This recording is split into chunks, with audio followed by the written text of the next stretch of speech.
যখন আমি অনুমোদনের জন্য আলাপ, তবে আমি ধন্যবাদ হারুন সাহেবকে না দিয়ে পারছি না। মাঝে মাঝে আমি খুব বিরক্ত হতাম ওনার উপরে।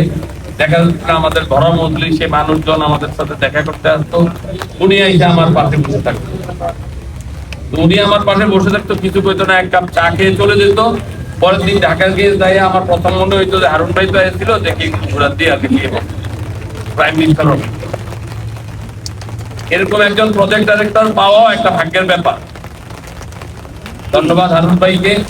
আশা করি আপনি প্রশাসনের সাথে সংযুক্ত থেকে যত তাড়াতাড়ি সম্ভব আপনি এই এখানে যাদের জমি আছে তাদের টাকাটা যেন প্রপারলি পায়।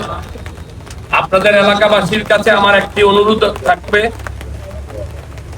আপনারা যদি কারো কোনো সমস্যা থাকে জমি নিয়ে, সরাসরি আপনারা আমাদের জেলা ম্যাজিস্ট্রেট সাহেবের সাথে যোগাযোগ করবেন।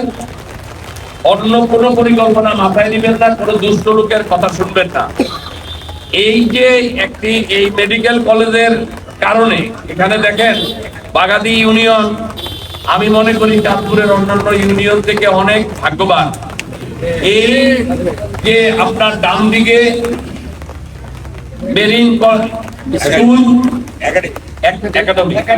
একাডেমি, এই পাশে আপনার একটি নান্দনিক হসপিটাল, মেডিকেল কলেজ এবং নার্সিং কলেজ, এই তিনটা সমন্বয়ে এখানে একটি মেডিকেল কলেজ হচ্ছে।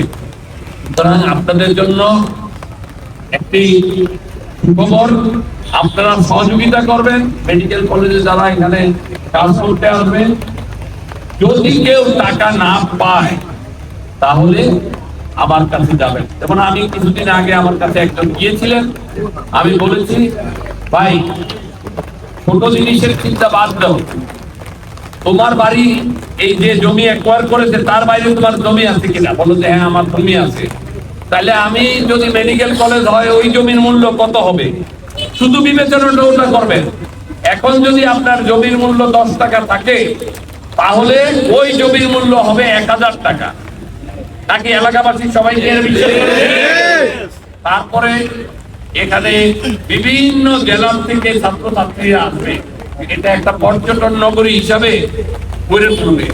আমাদের খুব কাছে লক্ষ্মীপুর, আমাদের খুব কাছে রায়পুর। যদি এই হসপিটালটি সুন্দরভাবে চলে, আমরা চেষ্টা করব যে হসপিটালটি যেন ভালো মানের হয়, ভালো ডাক্তাররা যেন খুব ভালো চিকিৎসা সেবা দেয়, তাহলে এই এলাকা কিন্তু একটি পর্যটন কেন্দ্রে পরিণত হবে, হোটেল হবে, খাওয়ার জায়গা হবে, সকল সুবিধা পাবে।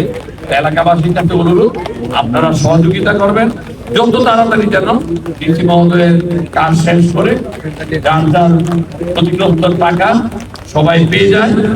আমি সবাইকে ধন্যবাদ জানিয়ে আজকে এই অনুষ্ঠানটা যেন সফল হয় সেই কামনা রেখেই আমি